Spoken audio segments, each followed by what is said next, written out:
Davis and Natives, Race and Class in the Ruins of Empire. Written and read for you by Akala. Chapter 1. Born in the 1980s. I was born in the 1980s, and I grew up in the cliched, single-parent, working-class family. We often depended on state benefits. We lived in a council house. I ate free school meals. I am the child of a British Caribbean father and a Scottish English mother. My teenage parents were never married, and they separated before I was born. My dad spent a portion of his childhood in and out of the care system, and my mum was pretty much disowned by her father for getting with a nignog. The first time I saw someone being stabbed, I was 12, maybe 13. The same year I was searched by the police for the first time. I first smoked weed when I was 9, and many of my uncles, meaning biological uncles, as well as family friends, went to prison. My upbringing was, on the face of it, typical of those of my peers who ended up meeting an early death or have spent much of their adult lives in and out of prison. I was born in Crawley, West Sussex, but moved to Camden in northwest London before I had formed any concrete memories, and I spent my childhood and teenage years living there. Camden is home to some 130 languages and about as wide a divide between rich and poor as anywhere in the country. I went to school with the children of lords and ladies, millionaires, refugees, children clearly suffering from malnourishment, and young boys selling drugs for their fathers. If there is anywhere in Britain that could serve as a petri dish for examining race, class, and culture, Camden would be that place. I was born in the 1980s, in the mother country of the British Commonwealth, the seat of the first truly global empire, the birthplace of the Industrial Revolution, and the epicenter of global finance. What does this mean? What are the social and historical forces that even allowed my parents to meet? My father is the British-born child of 2 African-Jamaican migrant workers who came to the mother country as part of the Windrush generation. My mother was an army child, born in Germany, spending her infant years in Hong Kong and moving to the small town in which I was born in her early teens. In my parents' meeting are untold stories of imperial conquest, macroeconomic change, slave revolts, decolonization, and worker struggles. I was born poor, by Western standards at least. I was born poor and racialized as black, despite my white mother, in perhaps the most tumultuous decade of Britain's domestic racial history. I was born in the 1980s, before mixed-race children had become an acceptable fashion accessory. The nurse in the hospital promised to give my white mother nigger blood when she needed a transfusion after giving birth. Yeah, the 1980s was a decade bereft of political correctness. The 1980s was also the decade of Thatcherite-Reaganite ascendancy. The golden age of capitalism had ended in 1973, and the 1980s saw the start of the rollback of the post-war welfare state, increased sell-off of public assets, and the embrace of an individualistic, self-made logic by the very generation that had become wealthy with the support of free universities and cheap council houses and had literally been kept alive by the newly constructed National Health Service. The decade saw the most powerful military machine ever assembled spun into existential crisis by the enormous threat posed by the potential of a socialist revolution on the tiny little Caribbean island of Grenada. And the self-appointed captains of global democracy could be found back in genocidal regimes from Nicaragua to South Africa. So that could have been any decade, really. It was the decade Thomas Sankara was killed, the Berlin Wall fell, Michael Jackson started to turn white, and the MOVE movement was bombed from the sky. The 1980s were fairly eventful, to say the least. For Black Britain, the decade begun with the New Cross fire/massacre of 1981, a suspected racist arson attack at 439 New Cross Road, where Yvonne Ruddock was celebrating her 16th birthday party. 13 of the partygoers burned to death, including the birthday girl, and one of the survivors also later committed suicide. Many of the families of the dead have maintained to this day that A, it was an arson attack, and B, the police bungled the investigation and treated the families of the dead like suspects instead of victims. The community's suspicion that it was an arson attack was perfectly reasonable, given that it came in the wake of a string of such racist arson attacks in that area of southeast London. The Prime Minister did not even bother to offer condolences to what were apparently British children and their families. Of course, Thatcher could not, in her heart of hearts, express sympathy for black British children while supporting an apartheid government rooted in the idea that black people were subhuman. So, at least she was consistent. There certainly was not going to be a minute's silence, and most of Britain is completely unaware it even happened, despite the New Cross fire being one of the largest single losses of life in post-war Britain. The same year also saw the passing of the British Nationality Act, the last of a series of acts that were passed from 1962 onwards and whose racialized motivations were barely disguised. British Caribbeans had come to learn that they were indeed second-class citizens, as many had long suspected, but they were not of a mood to be quiet and keep their heads down about it. New Cross led to the largest demonstration by black people in British history. 20,000 marched on Parliament on a working weekday and foretold of the harsh realities of the decade to come. "Blood a go run, if justice no come," was the chant. It was to prove prophetic. The rest of the decade of my birth was punctuated by uprisings and disturbances in almost all of the Caribbean and Asian areas of the country, as well as the miners' strikes of 1984-85 and the constant presence of the anti-apartheid struggle. These disturbances included the now infamous Brixton riots of 1981, set off by the Sus Laws, a resurrection of the 1824 Vagrancy Act. These laws allowed people to be arrested on the mere suspicion that they intended to commit a crime. And their manifestation in Swamp 1981, a racialized mass stop-and-search police campaign. Brixton burned again in 1985, set aflame by the police shooting and paralyzing Sherry Gross. Just a week later, the death of Cynthia Jarrett after a police raid on her home sparked the Broadwater Farm riots, where a police officer was killed. I know members of both families personally, and grew up with the son of Smiley Culture, the reggae artist who died during a police raid on his home in 2011. I mention these connections only to point out that these people are not abstractions or mere news items, but members of a community. Our community. Dalian Atkinson, the former Premier League footballer, was tasered to death by the police in 2016. It's hard to imagine a former pop star or a retired footballer from any other community in Britain dying after contact with the police. These 1980s reactions to state violence, racism, poverty and class conflict were by no means limited to London. There was the St. Paul's riot in Bristol in 1980, Moss Side and Toxteth in the northwest of England in 1981, Handsworth in the Midlands in 1981 and 1985, and Chapeltown in Leeds in 1981 and 1987. How many millions of pounds of damage these outpourings of rage caused, I don't know. But now that they are sufficiently distant from the present, very few academics would dispute that they had very real socio-political causes. Indeed, entire books have been written on them, and government policy and police behaviour and training were reformed in direct response to these events. Though, what lessons the British state has truly learned from the 1980s remains to be seen. It's easy for people just slightly younger than myself and born into a relative degree of multiculturalism to forget just how recently basic public decency towards black folks was won in this country.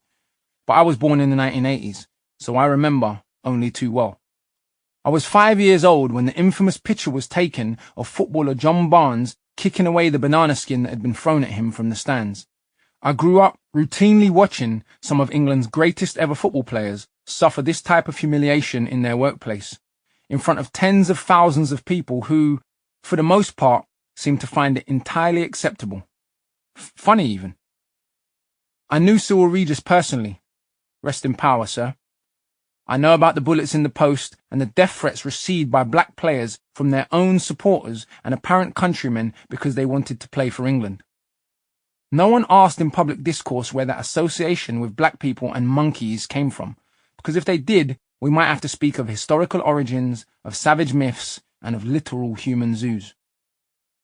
I was not born with an opinion of the world, but it clearly seemed that the world had an opinion of people like me. I did not know what race and class supposedly were, but the world taught me very quickly, and the irrational manifestations of its prejudices forced me to search for answers. I did not particularly want to spend a portion of a lifetime studying these issues.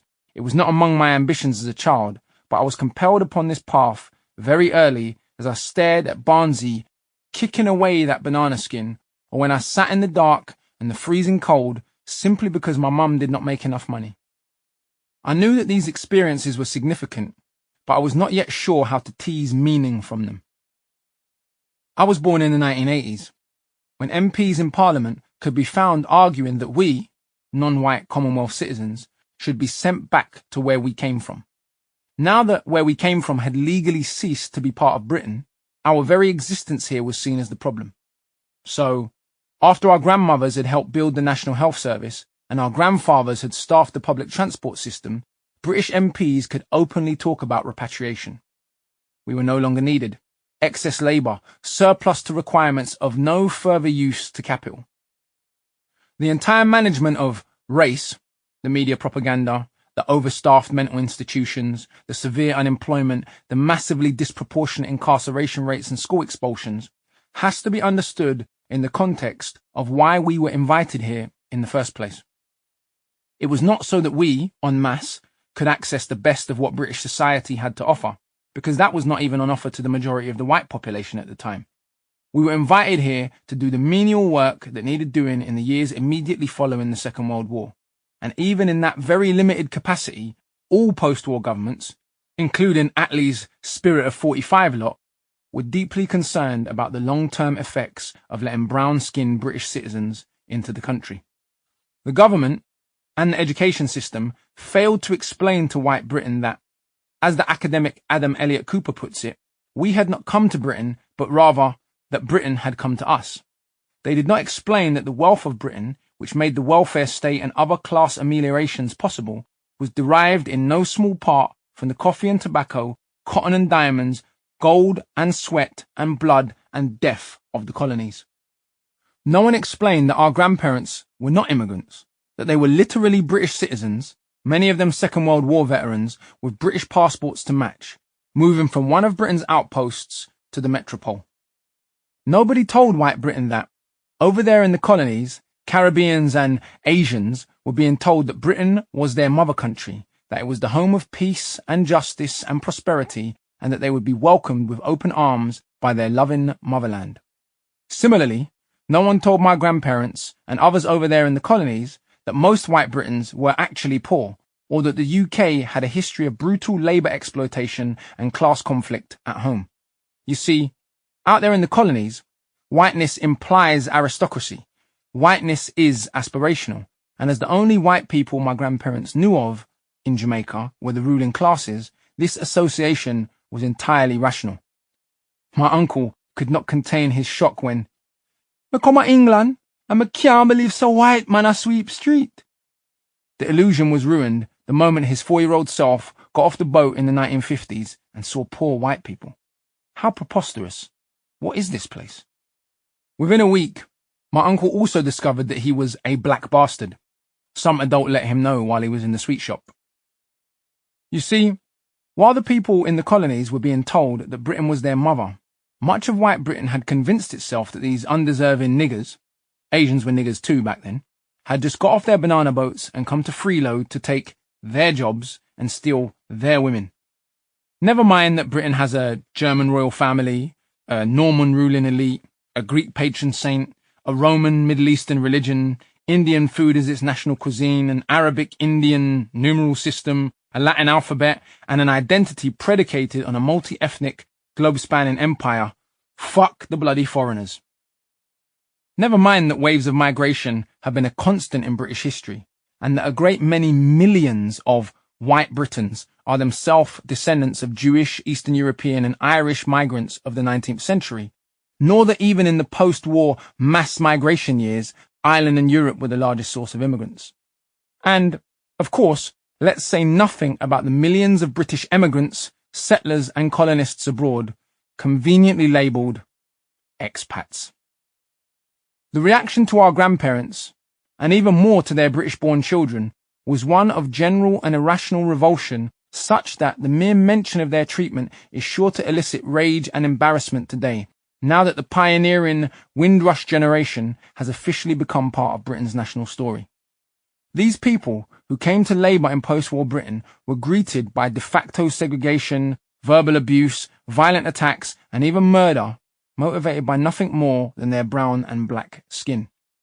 Immigration Acts put a stop to the British citizenship claims of the non-white Commonwealth, and hundreds of millions of British citizens were stripped of their citizenship and the freedom of movement that a British passport gave them, simply because they were not white. In a barely disguised move, in the 1968 and 1971 Immigration Acts, grandfather clauses were placed into the legislation, which allowed the white citizens of the Commonwealth to continue to keep their freedom of movement without having to use explicitly racial language. Despite all this, my grandfather Brinsley worked hard, saved his pennies, and moved out to the suburbs.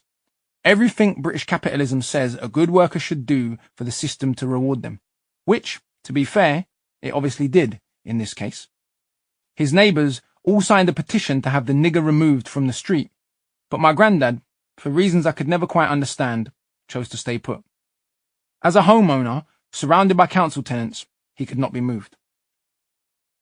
My grandmother, Millicent, also saved her pennies and bought a home, but she stayed in London. This was all back when a worker in London could have any hope at all of buying their home. Soaring house prices have permanently put an end to that. The 1980s drew to a close with the Hillsborough disaster, in which 96 people were crushed to death during an FA Cup semi-final game between Liverpool and Nottingham Forest. In the aftermath of the tragedy, the national press and police blamed the Liverpool fans for the disaster, relying on crude class stereotypes of them as drunk hooligans. The Sun went as far as claiming that some of the fans were pickpocketing the dead and the others had urinated on the police. To this day, people in Liverpool boycott the paper as a result. After 27 years of tireless family campaigning, an inquest finally reached a verdict of unlawful killing that laid the blame for the deaths at the doors of the police. So where are we now? Has nothing at all changed since the decade I was born? While it's obviously true that aristocratic privilege and whiteness are among the basic assumptions of British ruling class ideology, it's also obvious that Britain's inner cities, London in particular, are now some of the most successfully multi-ethnic experiments in the Western world, despite what the right-wing press would like to pretend. Multi-ethnic Britain is a result of what scholar Paul Gilroy calls our convivial culture, the normal, everyday decency of ordinary people that for the most part keeps the peace in the face of enormous challenges. Racism and anti-racism, complete contempt for the poor and Christian charity, home to the world's top universities and a strong disdain for learning, the pioneer of Anglo-globalization whose citizens constantly bemoan other people's right to move freely without any hint of irony. Britain has long been a land of startling paradoxes. For example, why did Britain have an abolitionist movement on a far greater scale than any other major European slaveholding powers, even while Britain had become the premier slave trader? Why, 2 centuries later, was there such revulsion towards and organisation against apartheid by radical groups here, even as our government, British corporations and banks supported it? Though the British struggle against apartheid in Britain was not without its own racial tensions, ironically. Britain has 2 competing traditions. One, rooted in ideas of freedom, equality and democracy, and another that sees these words as mere rhetoric to be trotted out at will and violated whenever it serves the Machiavellian purposes of power preservation. This is how the UK can have the largest of the demonstrations against the invasion of Iraq, and yet still have a government that entirely ignored its population on an issue with such globe-shifting implications. Severe class inequalities persist, and while it's probably unrealistic to expect a society with which everyone can be satisfied, by European standards, the British class system is still particularly pernicious. It's not that racism has disappeared from the UK since the 1980s, but without a doubt the resistance of Black and Asian communities during the decade of my birth produced very significant reforms that have changed the way that my generation experiences and understands race. The gollywogs and banana skins are no longer a daily feature of black life here, and neither is the Special Patrol Group, the notoriously abusive policing unit that gave almost all of the older men in my life a bloody good hiding. More than once. Though police brutality of course continues, few would deny that things are far better in this respect than 30 years ago, for now at least. The physical battles fought by our parents' generation have meant that nigger hunting and packy bashing are far less common than they once were too.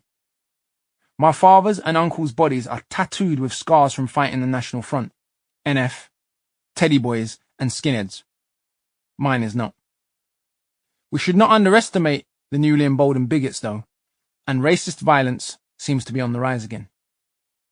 This is partly because, despite much seeming and some very real progress, public discourse about racism is still as childish and supine as it ever was. Where we do discuss race in public, we've been trained to see racism, if we see it at all, as an issue of interpersonal morality. Good people are not racist, only bad people are.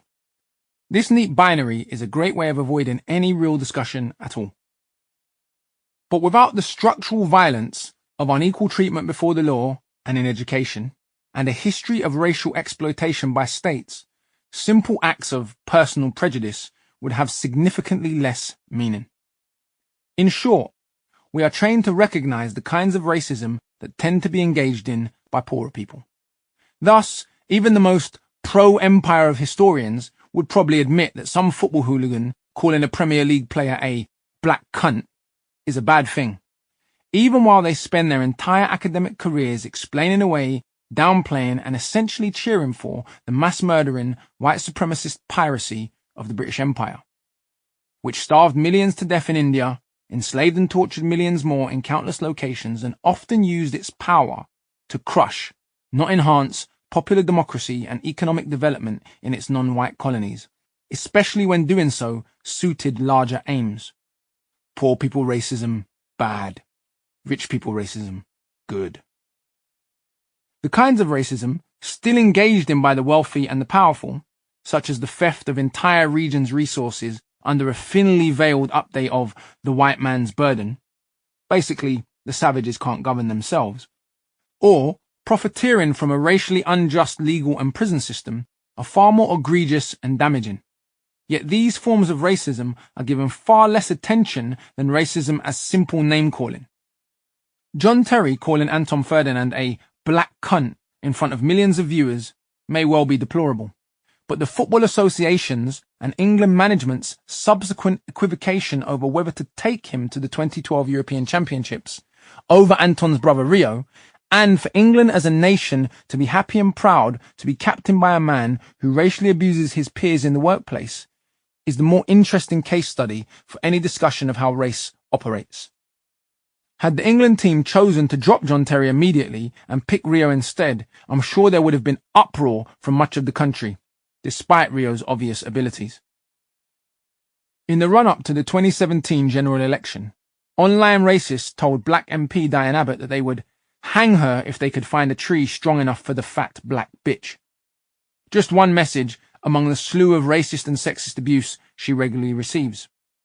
It seems Britain's most honest racists emphasize the spiritual connection they feel for their American cousins quite well. Yet in reality, the hanging of black people was never a particular phenomenon in domestic Britain. Ironically, the vast majority of people hung in British history were white, and they were often poor people hung by the state for not respecting rich people's property. Oh, the irony. Oh, the lack of respect for one's own ancestors. All said and done, the idea of racial hierarchy and the attendant philosophy of innate white superiority were not invented by poor people. And while we are not excusing the central role that everyday racism has played in upholding racial hierarchies in the UK and elsewhere, our critique should not rest there. While ethnic bigotry has been around for millennia and probably affects every known human community to some degree, the invention, or at least codification of race, was an 18th and 19th century pan-Euro-American project in which British intellectuals played a central role. Britain also had a pioneering role in making white supremacy a temporary political reality via its racialized global empire. Yet to publicly discuss racism, much less have the gall to accurately name white supremacy as a strong current in Britain's history, is to be greeted with odium by some who claim to study that history, but it seems would rather be left to uncritically celebrate it in peace. But what am I complaining about? You might justifiably ask. Have I not, after all, had quite a good life so far, all things told? Yes, indeed. Despite these historic forces and the kind of household I was born into, here I stand, a self-employed entrepreneur my entire adult life, an independent artist who has toured the world many times over, and someone who barely went to college, yet who was lectured at almost every university in the country. I come from one of the statistically least likely groups to attain 5 GCSE passes. White and mixed-race boys on free school meals fail at an even greater rate than fully black boys on free school meals do. But I got 10 GCSEs, including multiple A-star grades. I took my maths GCSE a year early and attended the Royal Institution's mathematics masterclasses as a schoolboy. Am I unique? Do I have some special sauce that has made me different from so many of my peers? Surely my very existence proves Britain is meritocratic and that if you just work hard, you'll make it. If there is a UK equivalent of the American dream, aren't I one small example of its manifestation? Not only me, but my siblings too. My older sister is Miss Dynamite, who I'm sure you've heard of. One of my younger sisters is an award-winning stuntwoman called Belle Williams, who has worked on some of the biggest films ever made. My 16-year-old brother just also got 10 GCSEs and currently wants to be a neuroscientist. Isn't my successful, rags to halfway riches, mixed-race family further living proof of the very social mobility that I am claiming is mostly fictional? If only things were so simple. If only exceptions did not prove the rule. The purpose of this book is to examine how these seemingly impersonal forces, race and class, have impacted and continue to shape our lives, and how easily I could be telling you a very different but much more common story of cyclical violence, prison, and part-time, insecure and low-paying work. You see, alongside the familiar tropes and trappings of my inner-city life, I also had many unusual things stacked in my favour. I went to a special Pan-African Saturday school that made up for what my state schooling lacked. My stepdad was the stage manager of the Hackney Empire, thus I saw more theatre growing up than any rich kid is likely to. I had politicised and militantly pro-education parents who were always willing to fight my corner against teachers, whenever and wherever necessary. Some of my happiest childhood memories were formed in the public library that was almost on the corner of our street, a facility that played no small part in inculcating in me an almost irrational love of books. I already own more books than I could ever read, yet I often still go to the bookshop just to look at, browse, and smell the pages of a freshly printed one. Sadly nerdy, I know.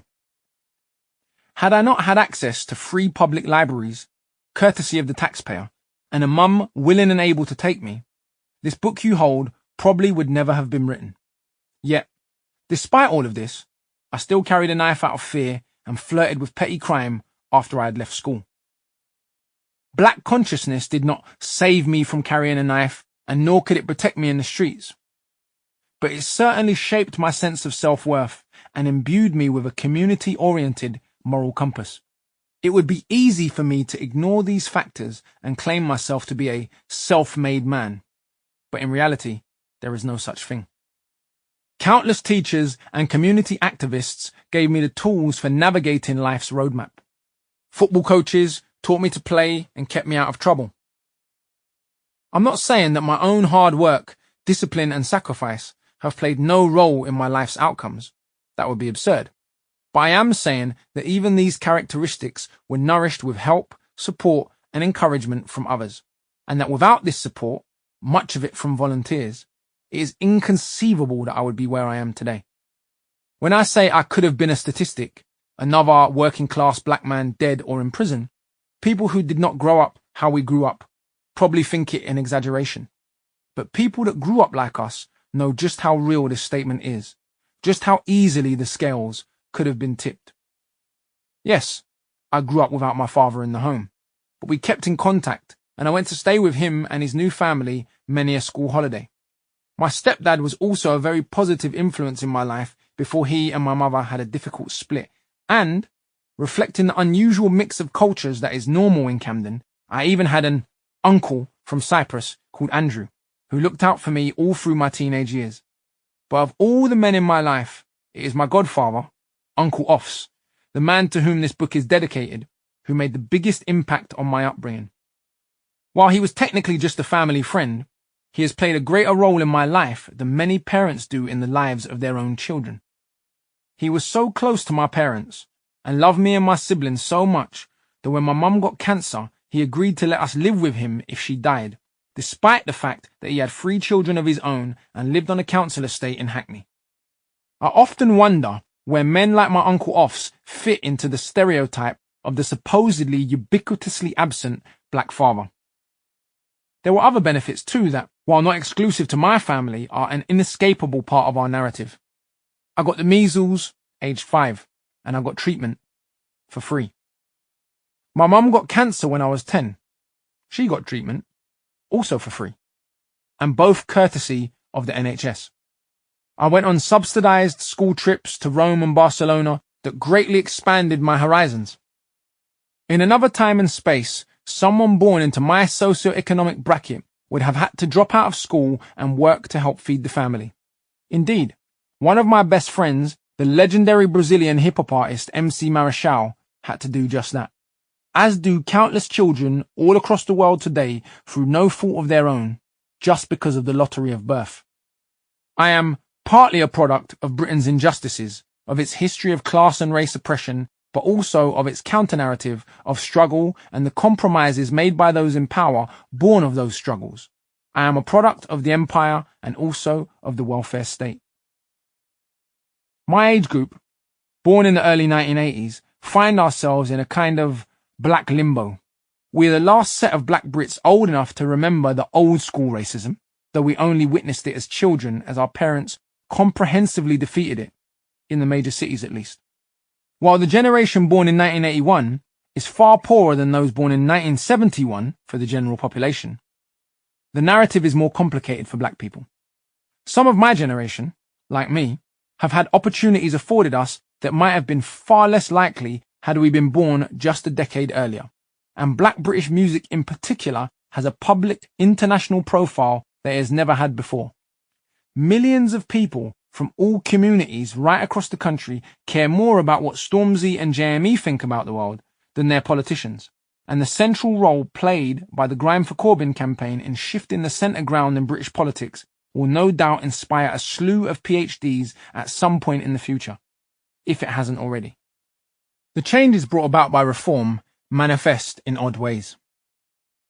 When I rented my first nice flat, I had a disagreement with the black man working at the estate agent after he told me, "You should feel lucky because coloured folks like us never usually get these kinds of opportunities." Obviously, it's an extreme example of self-hatred to think that it is a privilege for black people to be able to give away thousands of pounds of their hard-earned money. But as more young black people in London and elsewhere become materially successful, it will complicate the class-race dynamics and continue to challenge people's expectations. I remember, back in 2011, I was getting ready to interview a legendary black poet and activist for a program I presented on Channel 4 called Life of Rhyme. And as myself and the crew finished setting up, he asked, "Where is the producer?" I pointed to the black woman with me. He then asked, "Where is the director?" I pointed to the black man with me. The interviewee paused and said, "Wow, in my day, you would never have gotten that." An all-black film crew, that is. Of course, one only has to walk into the BBC, Channel 4, or any major corporation to see that this is not a generalized trend. Their staffs do not even close to accurately reflect the ethnic composition of the city in which they are situated.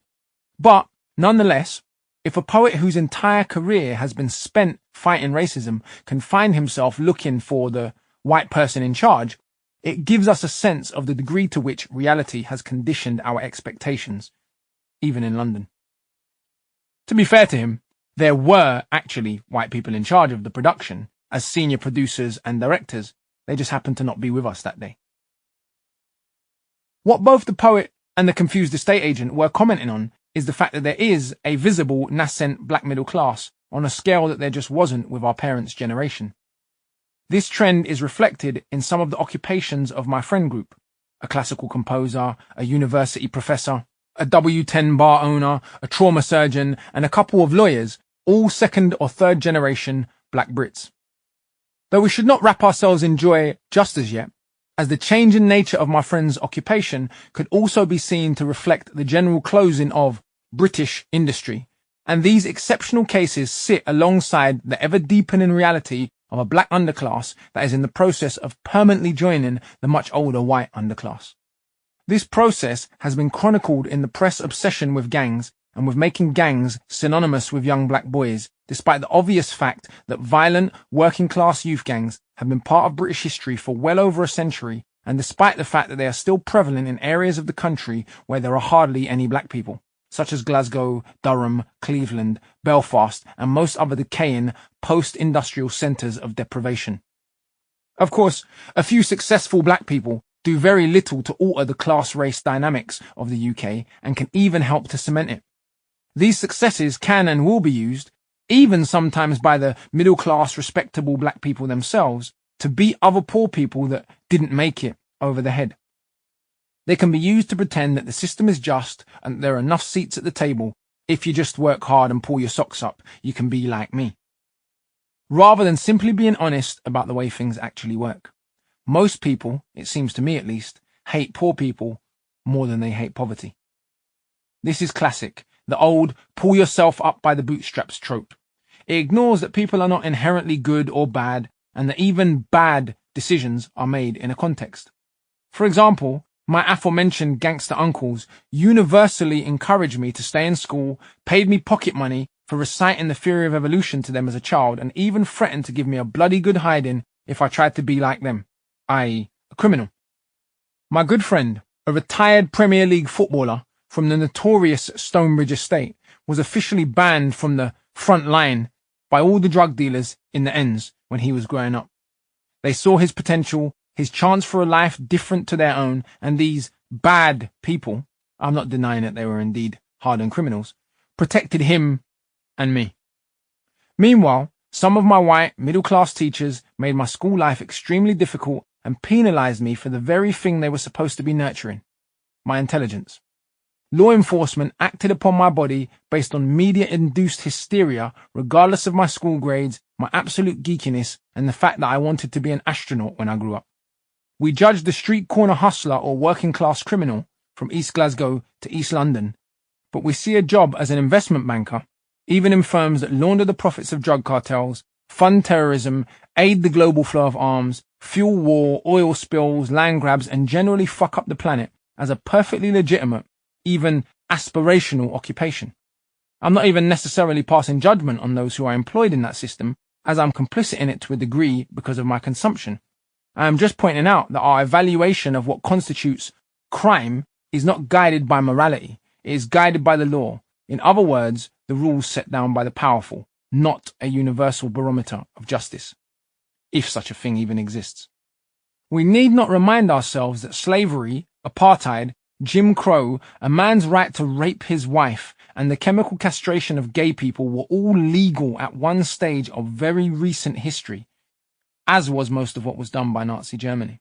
This, if you just pull your socks up trope, also ignores the reality that many Britons, and people around the globe, are poor and getting poorer through no fault of their own under austerity, the technical term for class robbery.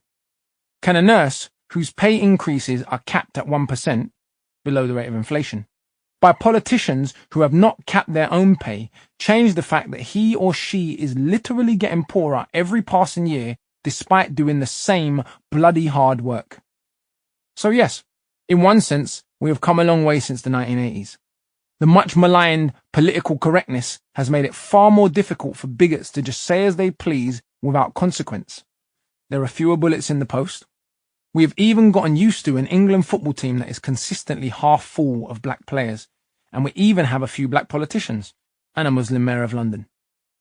Yet, despite these enormous changes, the essential problems are still with us, and we look increasingly set for a rerun of the 1980s in 21st century clothes.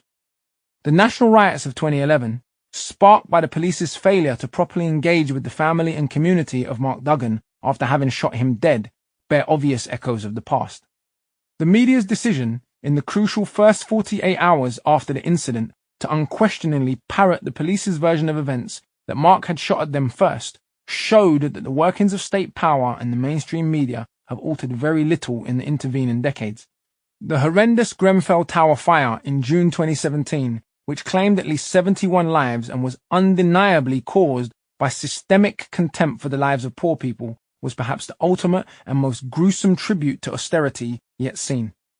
The state's reaction, or total lack of reaction, in the days after the fire versus the overwhelming outpouring of public support was one of the strangest things I have ever seen with my own eyes. The slew of racist abuse and virulent hate that can be found in any thread online discussing the Grenfell victims, who happen to be disproportionately Muslim, and the conceptual linking of the dead families to the terrorists at London Bridge and Manchester in the previous months speaks loudly of how Muslim has become a racialized, culturally essentialist category in 21st century Britain. At the time of writing, 7 months after the fire, most of the surviving families still have not been rehoused. Even after the collection of millions of pounds of donations in their names, and despite the fact that the local council is known to have £300 million in cash reserves. I lived on the same street as Grenfell Tower for 5 years, but my building had sprinklers, working fire alarms, extinguishers, and a maintenance man who came to check in every few months. Just a little bit of money can be the difference between life and death, even on the same London street. There are other signs that the political logic of the 1980s is returning. Despite the fact that Britain imprisons its population at double the rate the Germans do, and 30 to 40% higher than the French, we have a metropolitan police chief calling for tougher sentences for teenage thugs and for a return of mass stop and search. Britain's prison population has already grown 82% in 3 decades, with 50% more women in prison than in the 1990s, and there is no corresponding rise in serious crime to explain any of this. If tougher sentences alone work to reduce crime, the USA would surely be crime-free by now. With 10% of Britain's prisons now privatised and many more using prison labour, such seemingly illogical right-wing virtue signalling from the head of London's police starts to look like vested interests and to signal tumultuous times ahead. We all know that black Brits, already 7 times more likely to be in prison than their white counterparts, and already more harshly treated at every level of the justice system, are going to make up a disproportionate amount of any further increase in Britain's incarceration state. Poor people of all ethnicities will make up most of the rest. Other recent globe-shifting events in the Anglo-American Empire, the recorded execution of black Americans by the police, including women, children, and the elderly, the election as US president of a man openly endorsed by Nazis, the KKK, and white supremacist groups, and his failure to condemn them even after they murder people.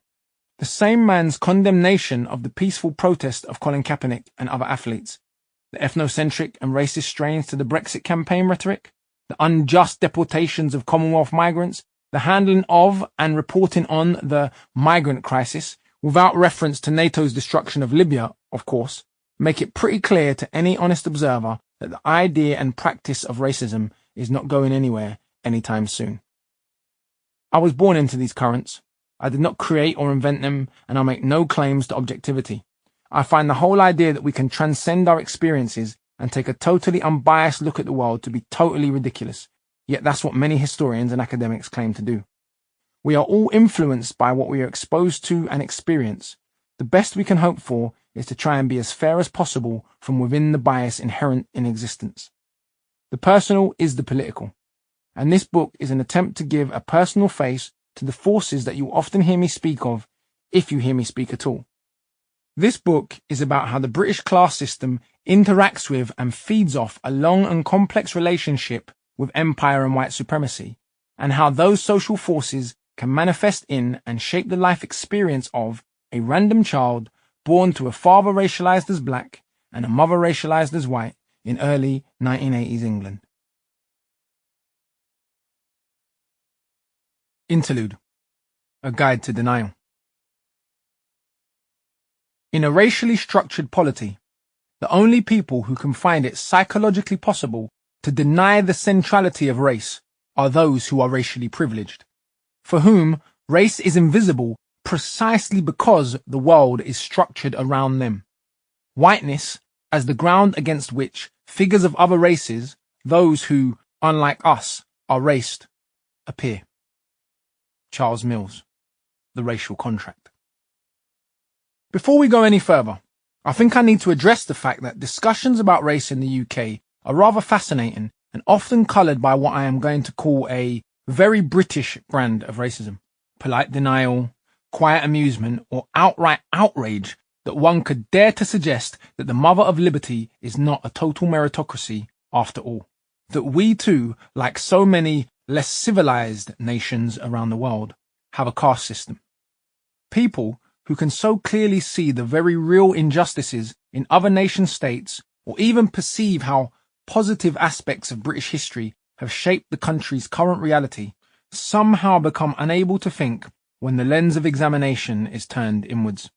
If you have ever attempted to discuss a social ill with a person who is intensely invested in the order of things as they are, you will no doubt have been met by some rather odd and profoundly anti-intellectual responses. This phenomenon of self-induced stupidity seems to be particularly pronounced and almost laughably predictable when we attempt to discuss Britain's racist history and reality with many people racialized as white. Here are a few of the likely counter-arguments that will be used in an attempt to silence you. If we just stop talking about it, racism, it will go away. Well, Morgan Freeman agrees with you, you'll be happy to know, so you have your black man validation for ignorance, should you need to deploy it on any race-obsessed idiot. But this idea that racism will vanish if we just refuse to discuss it is rather fascinating.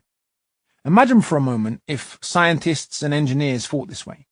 Imagine they said, right, the best way to solve a problem is not to discuss, confront, or challenge it, but to leave it alone completely and hope it just works itself out. There would have been no political, moral, technological, medical, material, or mental progress ever in the fragile history of our species if people hadn't decided to confront difficult problems with dialogue and then action. Stop playing the race card. Racism is apparently a card to be played. Much like the Joker, it's a very versatile card that can be used in any situation that might require it. Only non-white people ever play this card to excuse their own personal failings, even those of us that are materially successful. Humans racialized as white cannot play the race card, just like they cannot be terrorists. So European national empires colonizing almost the entire globe and enacting centuries of unapologetically and openly racist legislation and practices, churning out an impressively large body of proudly racist justificatory literature and cinema and much else, has had no impact on shaping human history. It has really just been black and brown people playing cards. Why can't you just get over it? It's all in the past. These two statements often run together. Apparently, history is not there to be learned from, rather it's a large boulder to be gotten over. It's fascinating because in the hundreds of workshops I've taught on Shakespeare, no one has ever told me to get over his writing because it's, from the, past. I'm still waiting for people to get over Plato or Da Vinci or Bertrand Russell or indeed the entirety of recorded history, but it seems they just won't. It is especially odd in a nation where much of the population is apparently proud of Britain's empire that critics of one of its most obvious legacies should be asked to get over it. The very same thing from the past that they are proud of. But anyway, let's imagine for a second that humanity did indeed get over, which in this case means forget, the past. Well, we'd have to learn to walk and talk and cook and hunt and plant crops all over again. we'd have to undo all of human invention and start from when? What period exactly is it we're allowed to start memory from? Those that tell us to get over the past never seem to specify, but I'm eager to learn. In reality, of course, they just don't want to have any conversations that they find uncomfortable. You have a chip on your shoulder. This is one of my personal favorites. No one can quite define what a chip on a shoulder actually is, but we know that young black boys in particular seem to suffer from them. Even when these young black boys grow into materially successful men, you can watch the accompanying shoulder chip grow ever larger should they discuss any political issues of racial injustice. Examples of people with enormous shoulder chips include Muhammad Ali and Colin Kaepernick, men who gave up millions of dollars to protest injustice. In this materialistic world, even political opponents of Ali and Kaepernick should, in theory at least, admire their willingness to forego personal comfort and even risk their lives for something so much bigger than themselves. They could easily have kept quiet and just continued being widely admired multimillionaires. But hey, their political opponents were pro-bombing gooks thousands of miles away in one case and are determined to ignore police brutality even when police are caught on camera executing 12-year-olds playing in the park in the other. So, not much hope for logic from them. Why don't you just go back to where you came from? This one is so unimaginative, I hardly know how to respond. Their assumption is that anyone who is not racialized as white is not really a citizen, echoing the old white supremacist adage, race and nation are one, and the blood and soil logic of the Nazis. When people say this to me, I presume they mean Jamaica, as Scotland is still part of Britain. For now. Bless them. Their view of the so-called third world is so blinkered that they think they're insulting me when they say this. Yes, Jamaica has many problems with violence and poverty, but, as elsewhere on the globe, the problems of Jamaican society predominantly affect those at the bottom of the social hierarchy. As a member of the diaspora with some money, I would be, and am, I go back regularly, largely shielded from the worst aspects of Jamaican society. There, I am one of the privileged, even in a racial sense, as being light-skinned or mixed carries with it the assumption of being from the upper class in the Caribbean. None of my middle-class Jamaican friends experienced anything like the levels of violence and police harassment that I experienced growing up poor in the UK. Many of them went to private school, never missed a meal, and had parents who drove flash cars, unlike mine. Don't get me wrong, there are obviously opportunities, privileges, and infrastructure that British citizens have access to that much of the world does not, but it is not as simple as many think. I can promise you that wealthy and middle-class Jamaicans, though few in number, have better material conditions of life than the poorest people in the UK. They are not living off food banks and, well, it's impossible to freeze to death in winter. Aside from that, the country is one of the most naturally beautiful places on the planet, with a strong and proud culture and community. There are many reasons our grandparents chose to migrate, but hatred of their home countries was not one of them. Well, why don't you just go back to Africa then? Even if you are from the Caribbean. Similar to the last one, those that say this believe in the idea of racial credit. They believe that all black people, regardless of class, nationality, political inclination, or personal achievements, share racial credit for the shortcomings of the African continent's post-independence leadership. Conversely, they also believe that all those racialized as white, no matter how mediocre they may be in terms of personal intelligence and actual achievements, share some racial credit for the works of Russell, Da Vinci, and Tesla, and for the prosperity of the modern West, even if they have personally played no role in creating this prosperity. Most interestingly, millions of European Americans whose great-grandparents migrated to America in the late 19th and early 20th centuries from Germany, Italy, Russia, and Ireland say the same thing to black Americans whose ancestors arrived in the USA much earlier, not to mention the indigenous. Again, though, this is not an insult. I have traveled across much of the continent, and I may well decide to move back to where my father's parents came from, or to that country called Africa. But it will be because that's what I choose, not because some fools think that's where I belong. However unfair this statement is, though, there is a degree of realism to it in that, As long as African and Caribbean states are politically, economically, and militarily weak, lingering ideas of black inferiority will still have an aura of credence, even for many liberals. Bigots are helpfully suggesting to black people that the unfinished project of political Pan-Africanism still awaits us. You should be grateful you have free speech. There are a few interesting things implied by this one. First, the idea that free speech is uniquely British.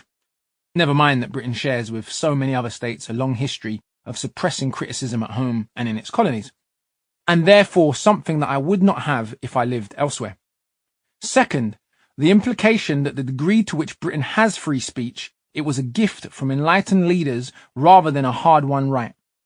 The Chartists might disagree, but much of Britain seems depressingly committed to forgetting its own radical history. Third, the idea that one should be grateful that your government does not kill, torture, or imprison you for your criticisms is an extremely low bar of expectation coming from people who are apparently proud of their nation's democratic credentials. Intriguingly, Jamaica regularly ranks in the top 10 for press freedom globally, ranking 8th in 2017, for example, sandwiched between Switzerland and Belgium, while Britain has slipped 12 places to 40th in global rankings over the past 5 years. As you can see, Britain has been quite substantially behind its former colony in this respect for quite some time, despite Jamaica facing much graver political challenges. Furthermore, almost all of Jamaica's most prominent music artists have spent a good portion of their careers cussing the Jamaican government, and, while general police brutality is a serious problem in Jamaica, the kidnap and torture of critical artists by the state have been virtually unheard of over the past 3 decades. If artistic free speech and press freedoms exist in the much more politically challenging terrains of Jamaica, Trinidad, or Ghana, all 3 of these former colonies ranked above Britain last year, what is it exactly that we should be so grateful for here in the 6th richest nation on the planet? You just hate Britain. You're anti-British. This one is related to many of the others in that it implies that those of us that critique Britain's historic and current injustices are not real citizens of the country.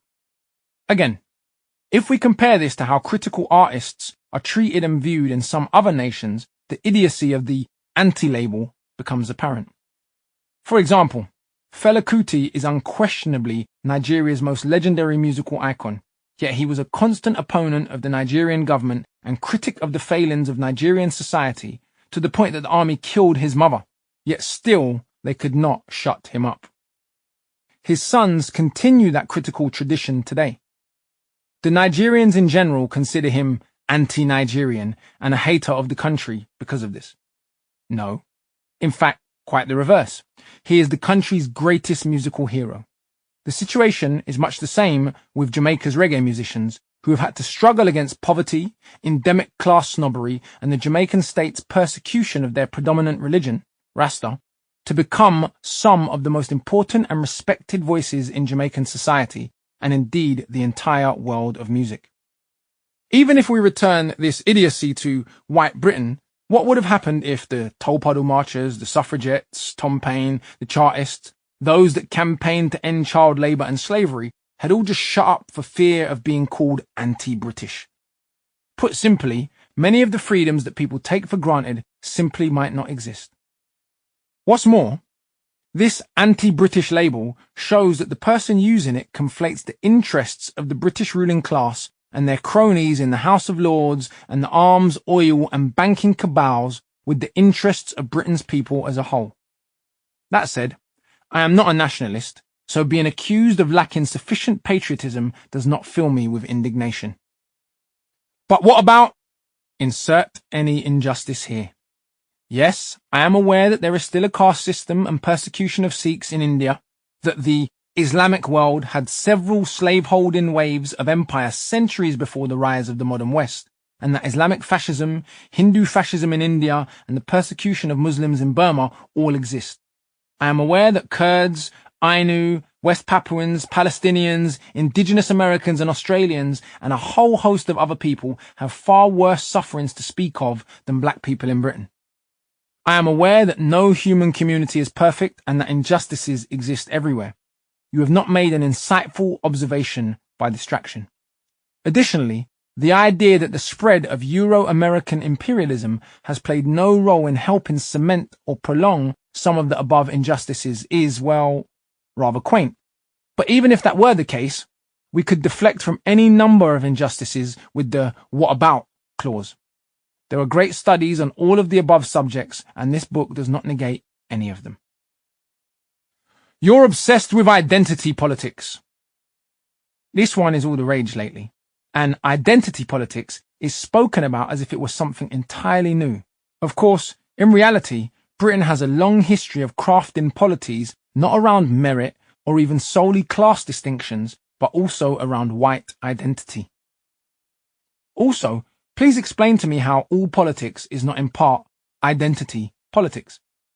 Are working class, especially in a post-industrial welfare state, Irish, Christian, Jewish, and Japanese not all identities? Please explain how humans organized in any group identity can have an identity-less politics. Again, if you just don't want to hear from and engage with people from my identity or the experiences we've had as a result of that identity, no worries. Put the book down. Don't follow me on Twitter or watch me on YouTube. I'm not stalking you, fam. You are trying to blame me for what my ancestors did. This one usually arises when discussing the particularly sensitive area of Britain's role in the transatlantic traffic in enslaved Africans. I never owned slaves, or so the strawman logic goes. Well, of course, everybody knows that no one alive in Britain today owned an African person. But that does very little to change how significant a role slavery played in Britain's history. Also, as the writer Gary Young once explained, people in Britain naturally take pride in positive national events they had no direct role in. We won the World Cup. We won the war. Yet many seem less willing to confront the more negative aspects of our history. People seem rather happy to align themselves with the Dunkirk spirit, but rather less interested in even acknowledging the Amritsar spirit. Stop making excuses.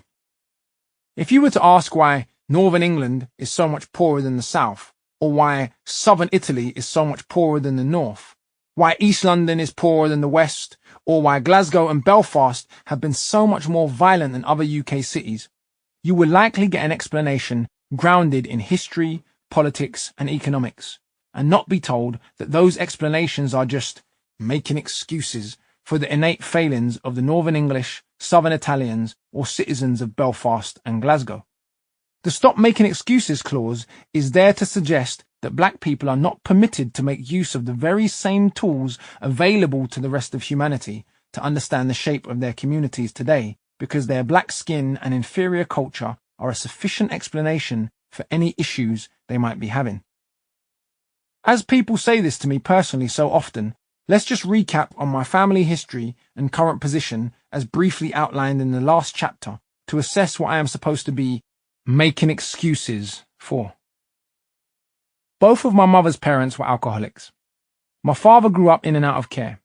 I grew up in a single-parent home on free school meals. As I'm sure you're aware, most children eligible for free school meals do not achieve 5 GCSEs. All 3 of my mother's other children and I got 10 GCSEs and lead very successful lives. So I'm unsure what exactly I'm supposed to be making excuses for, as my life has panned out wonderfully well from a personal perspective. However, one of the main reasons me and my siblings were able to navigate life growing up was because we were made to understand very early that poorer children, and poorer black children in particular, would have to work twice as hard to get half as far. Apparently, me passing on the useful knowledge of how racism and poverty are deliberately reproduced is making excuses for poorer children to fail. Nonsense. I'm genuinely surprised that people do not get embarrassed looking at where I've come from and what I've done with my life when they try to hit me with the "stop making excuses" clause. But that is the tone-deaf nature of such persons. You just blame the West for all of the world's problems. This one is the geopolitical equivalent of "stop making excuses," and is usually aimed at anyone that dares to suggest that the disproportionate influence of Western power may still be having an impact on global human relations. If you ask the person saying this, which African or Asian scholar's work do they think could be usefully described as blaming the West for everything, they'll not be able to tell you, of course, because such a body of scholarship simply does not exist. Post-colonial African, Asian, and Caribbean scholarship takes as a basic assumption the obvious fact that non-white people are people, and thus quite capable of oppressing one another without mighty whitey's assistance. In fact, this body of scholarship generally points out that the great challenges faced by the masses of Africa and large parts of Asia are caused precisely by the fact that they have two sets of oppressors' greed to satiate: their own domestic elites and the international corporations and foreign states their domestic oppressors often serve and collaborate with. If you point out the simple and obvious fact that long after the official colonial period, Western governments have been perfectly happy to install and support the most gruesome of dictatorial regimes, and also overthrow democratically elected presidents as and when it suits them, this will be labelled blaming the West for everything. You need not worry though, as adjectives and slogans are not counter-arguments, of course. I don't see colour. This one does make me laugh, and is grounded in the idea that colour itself is a negative, rather than the associations that have been forced upon it. It's so absurd to suggest that you don't see a person's colour that I can think of no better testament to the difficulties people have discussing race than this silly but often quoted one-liner. It's not about race. Nothing is ever about race. You should know this by now. In reality, the idea of race has been one of the most important ideas in the modern world. It has underpinned centuries of enslavement, justified genocide, and been used to decide the demarcation line between who lives and who dies, who gets to access rights of citizenship, property, migration, and the vote. To not want to debate, discuss, and deal with an idea that has been so impactful reveals a palpable lack of interest in humanity, or at least certain portions of it. There are many variants on these non-arguments. You can't defeat them with common sense, and you cannot, nor should you waste your time trying to, persuade everybody. Chapter 2.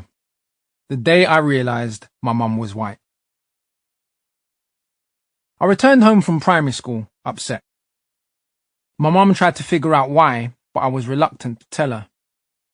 After some coaxing, it emerged that a boy in the playground had called me a particularly nasty name.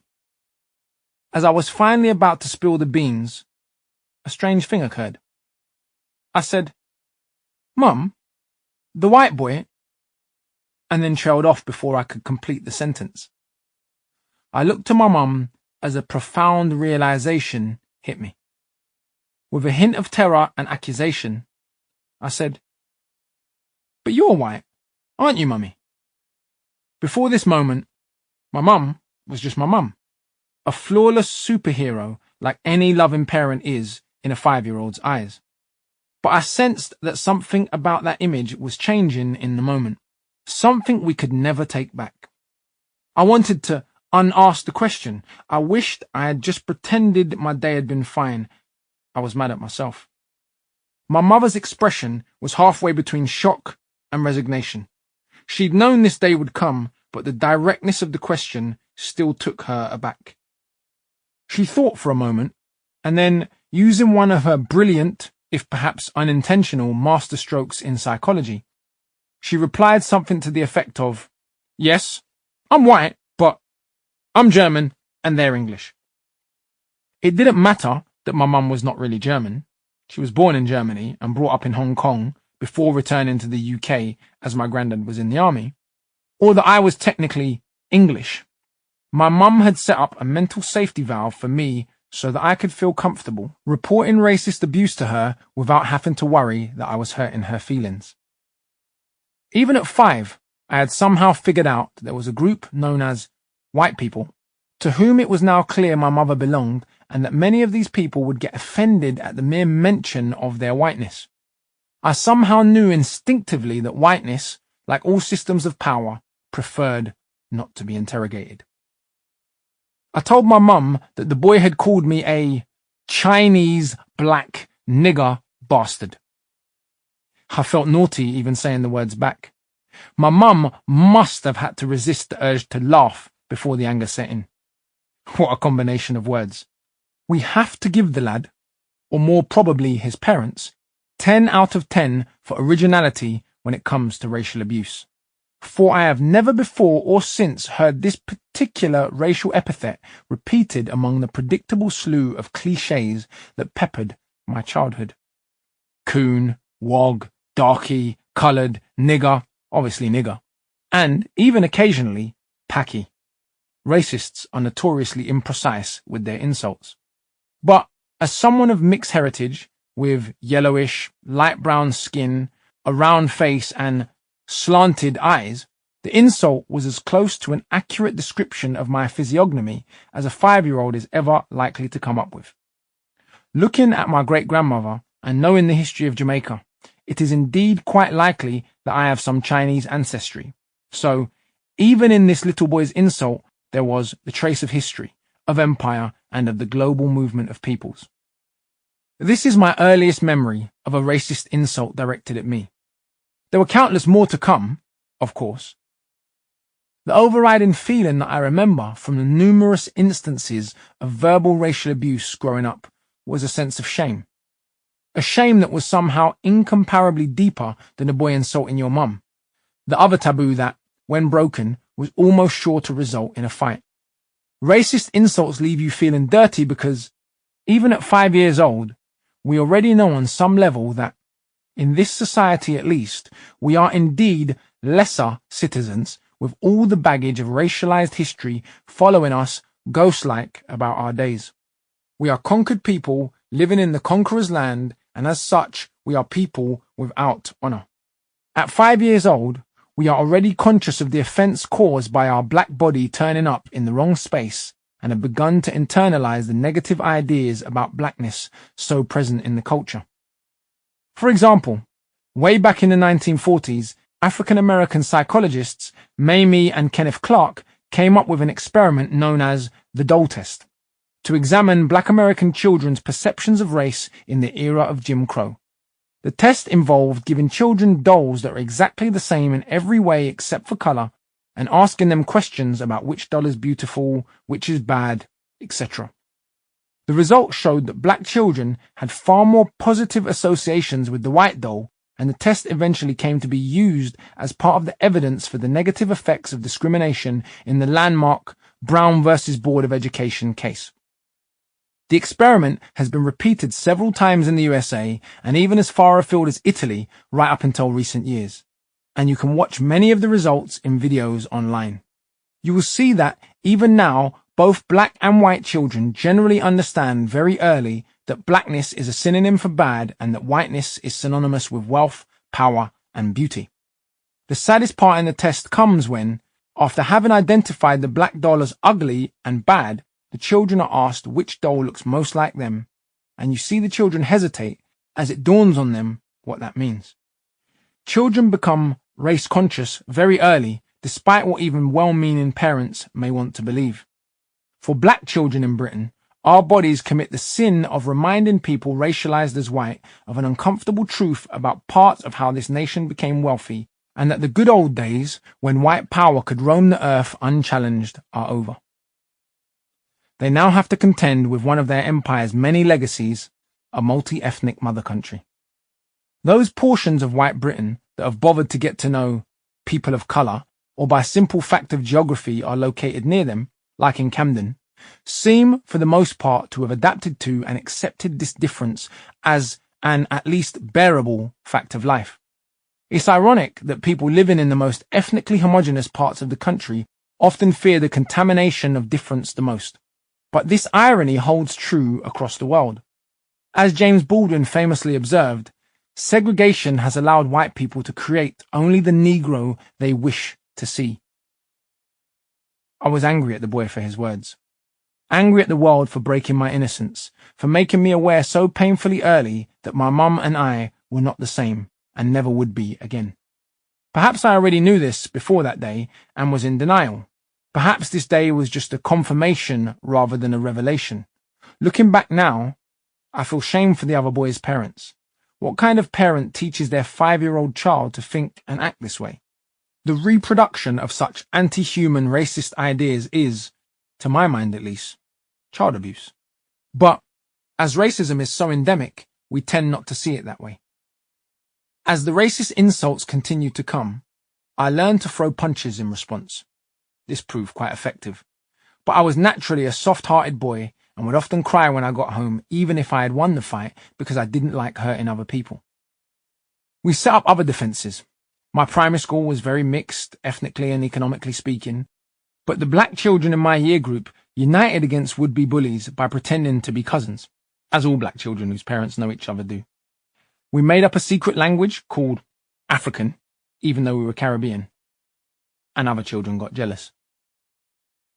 From that day onwards, my relationship with my mother was not just the relationship of mother and son, but of a white mother to a black son.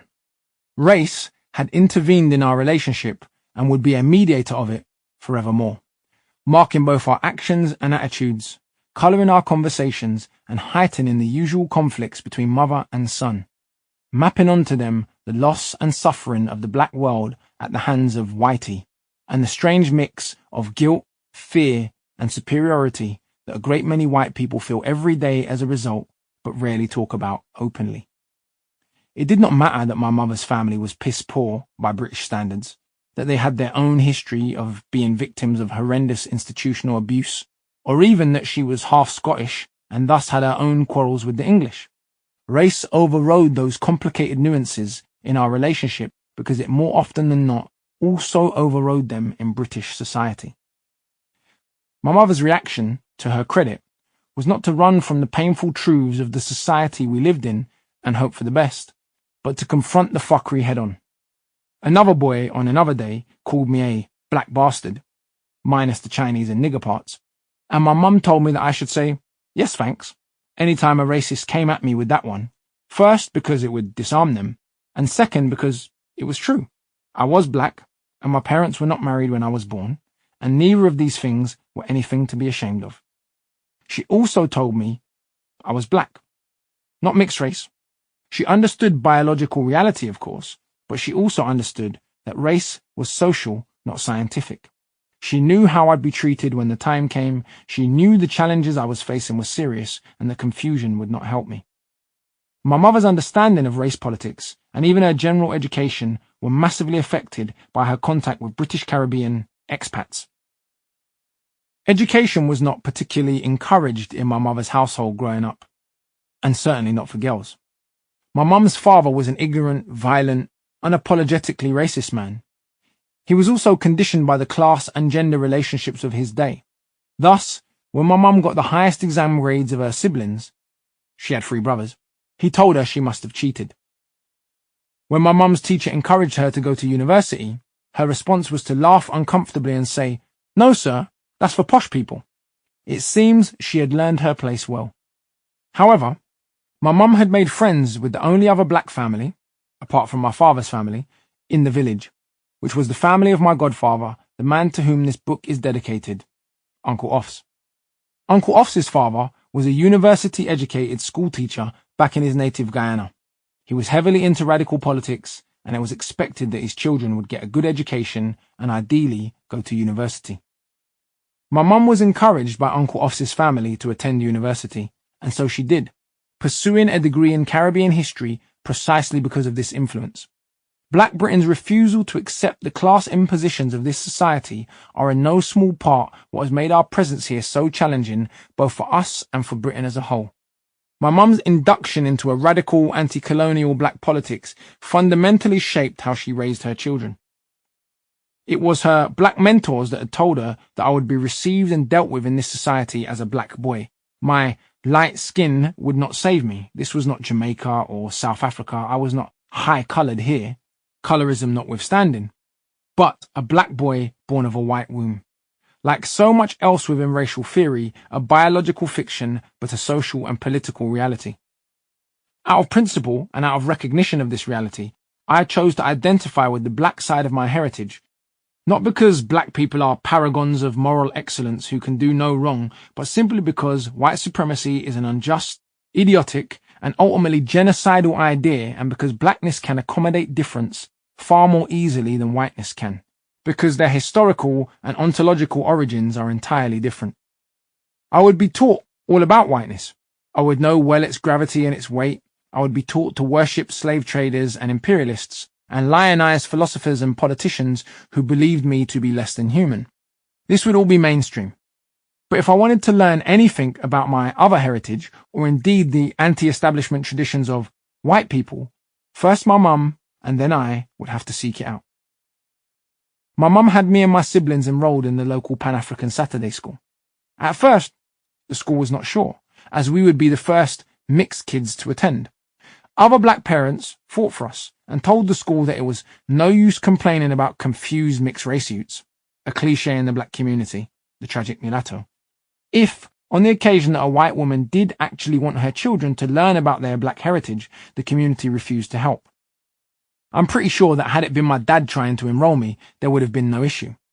That said, I don't want to make it more serious than it was. We joined the school without much of a fuss in the end, and had an incredible time there. A few other mixed children even joined the school after us. The school was located in a few porter cabins in the south of Camden. Despite the black community's best efforts to provide extracurricular education for their children and to keep them out of trouble, none of these institutions ever seemed to be close to as well funded as Britain's prisons were. Our school was called the Winnie Mandela School, out of solidarity with the struggle then being waged against apartheid in South Africa and to display the Pan-African political orientation of our community. My mum still has a copy of an old black and white newsletter from the school with my picture on it and a quote from me saying, "We do better work here." I was roughly 7 at the time, yet I perceived the difference between my community school and mainstream schooling quite clearly. Now race had made itself known to us. My mum did not hold back. She had me and my siblings watch films about the civil rights struggle, slavery, and apartheid. She gave me a box of tapes of Malcolm X speeches for my 10th birthday, and we watched Muhammad Ali documentaries together. In short, my mum did everything she could to make sure I knew myself, and to make sure that I would not become one of those mixed-race kids. And in this endeavour, she found ample support from the black British Pan-Africanist community. Yet, for all my mother's radical education and her long-standing political activity, she was still white. She could never really get it. She could never reach her black son in a way that other black people, even black women, could. And we both became painfully aware of this and mad at the world and perhaps each other as a result. As I grew into a young man, our conversations became tinged with racial difference, and I became embarrassed about my mother's whiteness, no longer wanting her to accompany me to the very black spaces she had played such a role in introducing me to. Perhaps this was just the normal teenage desire to not want to hang around with your mum, but there was certainly an added racial something too. I drifted deeper into a half-digested black nationalist politics that had been refracted to me through hip-hop and the couple of books that I'd half-read. I radically simplified Garvey's position and thinking and made no real attempt to understand how different 1990s Britain was from 1920s America. I was a teenager after all. The only injustices I really knew about at that point in my life were those committed by white people: transatlantic slavery, colonialism, and apartheid. I did not yet have any knowledge of the Mongols, fascist Japan, or the Abbasids. I did not know that the olive-skinned Romans often considered the people we now think of as white to be savages, and had invaded their homes and enslaved them without much of a second thought. I did not know that Spain had been a Muslim country for hundreds of years, or that slavery had been a fairly global institution across cultures, not precluding the horrendous extremities of New World slavery, of course. And so, when the Nation of Islam said the white man was the devil, and I read about spectacle lynchings and the torture of enslaved Africans, it seemed entirely possible to my 15-year-old self that there might be something permanently, uniquely, and irredeemably wrong with white people. Paradoxically, as I looked at the centuries of slavery and colonialism, assessed the state of modern Africa, and had daily encounters with the intense racial self-hatred of many black people, I also wondered if there was something innately wrong with us, if we were destined to be history's losers forevermore, or if we were just naturally more kind-hearted than white people, and that this kind-heartedness translated as weakness in the real world.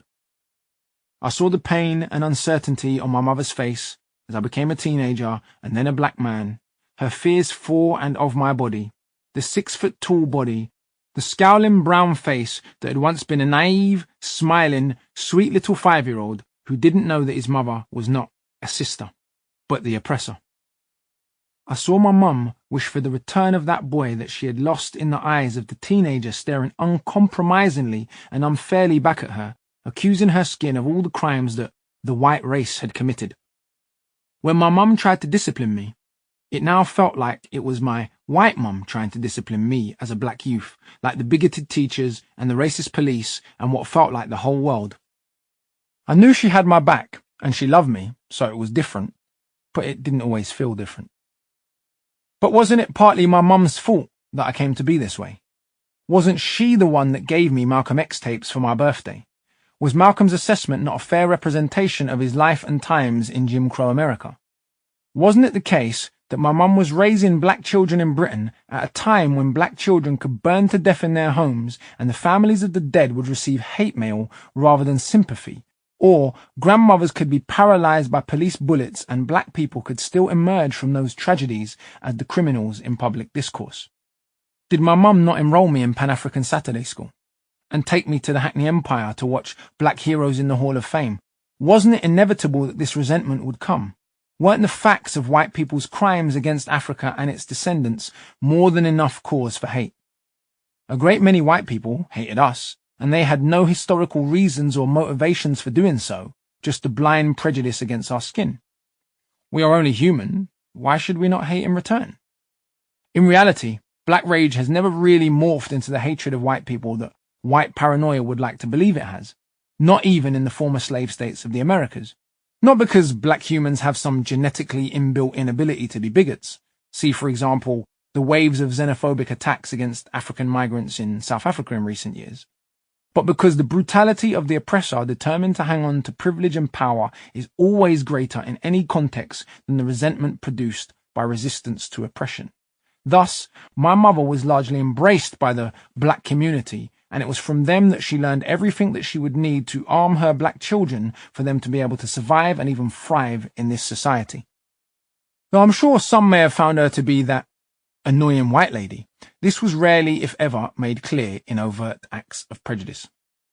Race had intervened in our relationship, and for a long time it threatened to combine with the stresses of being poor and the more mundane familial resentments to wreck it. But we survived, and even after many, many struggles, flourished. If racial difference opened a chasm between us that we could not bridge, it has also served as a common test of strength. To avoid confusion, my mum was far from perfect. She's human after all, and our childhood was, in many other respects, extremely difficult. My mum battled with mental health issues, and our childhood home, despite all of its politics and Pan-Africanism, was also one of stress and anger, compounded by poverty. My parents were damaged teenagers that had found one another and split up before I was born, and to say my father was not a great boyfriend to my mother would be somewhat of an understatement. My mother and stepfather's breakup was truly traumatic and left an emotional wreckage that it felt like we never ever recovered from as a family. During my mother's battle with cancer, my sister and I, aged 12 and 10, had to assume all of the responsibilities of the household, cooking, cleaning, shopping, and nursing our mother through chemotherapy, with very little external help. When she recovered, my mum's attempts to reassert parental control over her now essentially adult children played no small part in her clashes with us, particularly with my older sister, to the point where she had to move out and live with our grandmother, and then in a hostel. I would not want to give the reader a 5-year-old's picture, much less one of a white saviour. I love my mum deeply, but she is flawed, just like me and just like all humanity. But it is her efforts in spite of these flaws and in spite of a truly horrendous childhood of her own that make her all the more remarkable. Seeing the personal transformation she has undergone in later life has been truly inspiring. By the time I realised my mum was white, she already knew only too well. She had already been called nigger lover enough times herself. She had watched my dad fight the National Front and assaulted bigots almost daily, and her own father had disowned her for getting with a nigger. When she was pregnant with my older brother, people told her the baby would be a grey monstrosity, and so she should get rid of it. This may sound stupid today, but she was terrified. She had not seen any mixed children before, and she genuinely didn't know what to think. People my mum had grown up with walked past her in the street when she pushed our prams. Others refused to believe we were really her children. My mum knew very well how deeply embedded anti-blackness was in the culture of the time. All of my friends learned the meanings of race fairly early, and as far as introductions to racialization go, my story is not exceptional or even particularly brutal by comparison. One of my best friends, a Sheffield-born, Jamaican-origin classical composer and entrepreneur, was introduced to the meaning of whiteness when his nursery teacher removed him and the only other two non-white children from the class and made them stand in the corner when it was time to give out the daily milk. The teacher was terrified that the undeserving immigrants would benefit and was keen to preserve the unearned advantages that should properly accrue to white children, all things being well. She did this every day for a week until my friend lost his temper with the teacher in question and told her, "You want me to be down there," he pointed to the ground, "but I am going to be up there," he pointed to the sky. His CV now stands as testimony to his 5-year-old self's proclamation. My own father was assaulted and called nigger by the police and by the people supposed to educate him more times than he would care to remember. If you want to hear some real childhood horror stories, talk to black people brought up in the care system, as my father was for a portion of his childhood. It does not matter how many of these stories black and Asian people in the UK can muster, how consistently we tell the world that these experiences are fairly normal, the reaction of white society to such revelations is more often than not one of, perhaps feigned, shock. How could noble England sully itself with the widespread racist abuse of mere children? Surely this grade of behaviour is for less green pastures. In reality, of course, both my Scottish, English, and Jamaican families had their own internal histories of abuse, and many of my parents' experiences would be mirrored in white communities right across the country, albeit without the added racial baggage. Remember the tens of thousands of white parents, often stigmatized single mothers, from poor areas of the UK who were coerced by the state into sending their children to Australia right up until the 1970s. These children were frequently victims of sexual abuse, hard labour and even flogging. We would call this child trafficking if it had been done by a non-Western state. British Prime Minister Gordon Brown apologised for the programme in 2010, as did Australian PM Kevin Rudd the year before. Though naturally, the widespread abuse of black children in the care system, prisons, police cells and mental asylums of this country occurring at the exact same time will have to wait for some more years before it is officially recognised and atoned for, if ever. By affirming my blackness, my mum, and more importantly, the black community around us were not only giving me strength and a sense of self, they were preparing me for combat, for the lived experience of blackness in the UK that they knew would find me as surely as night follows day. The police harassment, the confrontations with teachers, the violence and frustration of my soon-to-be teenage peer group, the perils of avoiding the prison that I was likely destined for. That was all to come. My real awakening to race began that random day in 1988 when I realised, or rather learned, that my mum was white. Tellingly, I never had a similar moment with my father, or any of the men in my life, where I realised suddenly that they were black and I was not, which speaks to the way in which whiteness and blackness have been defined and understood in Britain.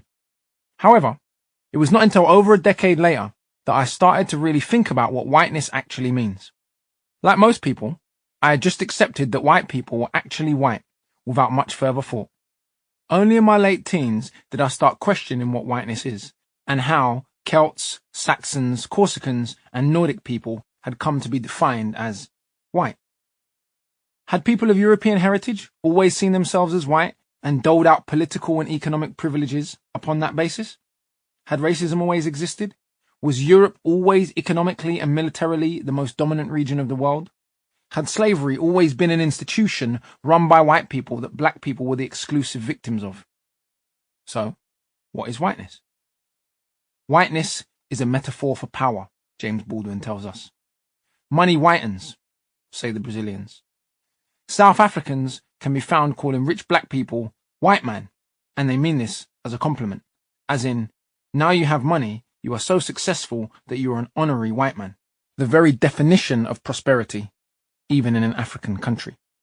Or, as Frantz Fanon tells us, you are rich because you are white, you are rich. It is often assumed that race can only be understood through the eyes of people of colour.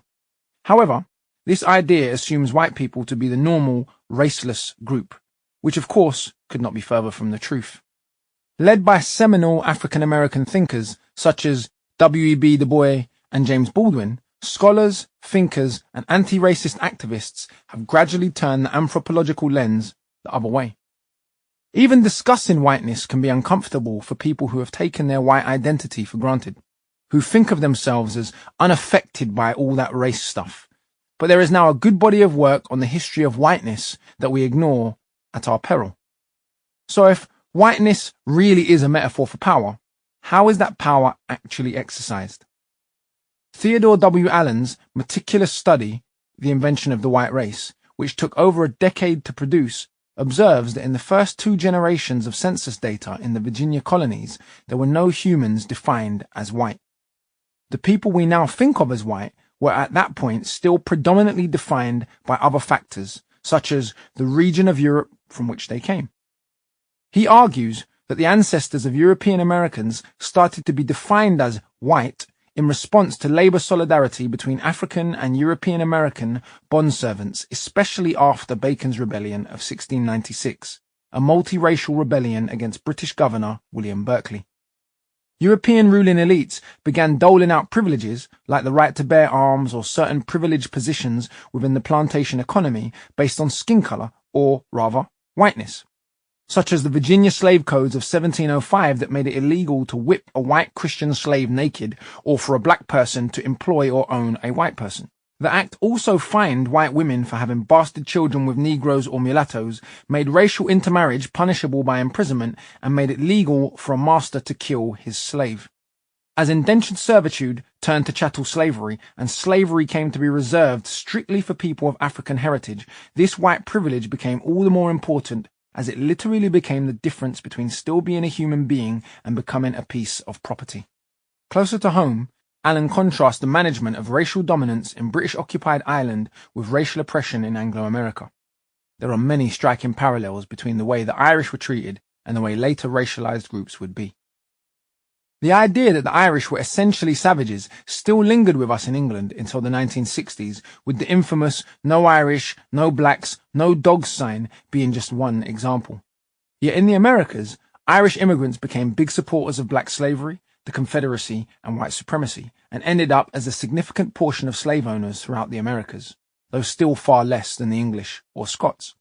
My surname, Daly, is of Irish origin and possibly reflects the origins of the man that owned my grandfather's great-great-grandparents. Despite their own very real experience of oppression in Ireland, once in the Americas, particularly during the 19th century, the Irish came to understand very well the benefits of learning to be white, and learn quickly they did. Even if we look at the differences between the racial regimes of the continental United States, where European settlers were the majority, and the Caribbean, where people of European heritage were a minority, we still see whiteness functioning as a fulcrum of power. In the USA, especially after slavery was abolished, there was a tendency towards the one-drop rule, which defined a person containing any vestige of black blood as a Negro and thus subject to Jim Crow discrimination. In the Caribbean plantations, there was a greater likelihood of whites recognizing their mixed-race offspring and even using these offspring as a buffer class in the plantation system. These different systems of race management have legacies that are with us until this very day.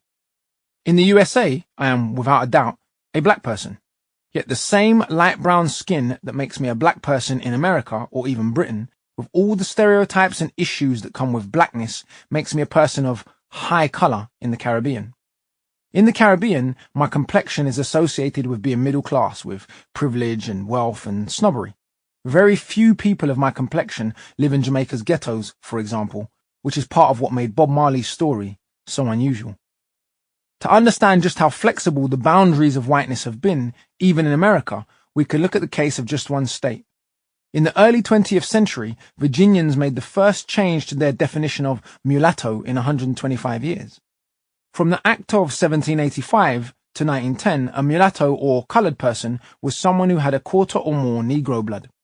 In 1910, that category expanded to include anyone with 1/16 or more Negro blood, and many people previously classified as white became legally colored. Then, in 1924, in a statute entitled Preservation of Racial Integrity, legislators for the first time defined white rather than just mulatto or colored.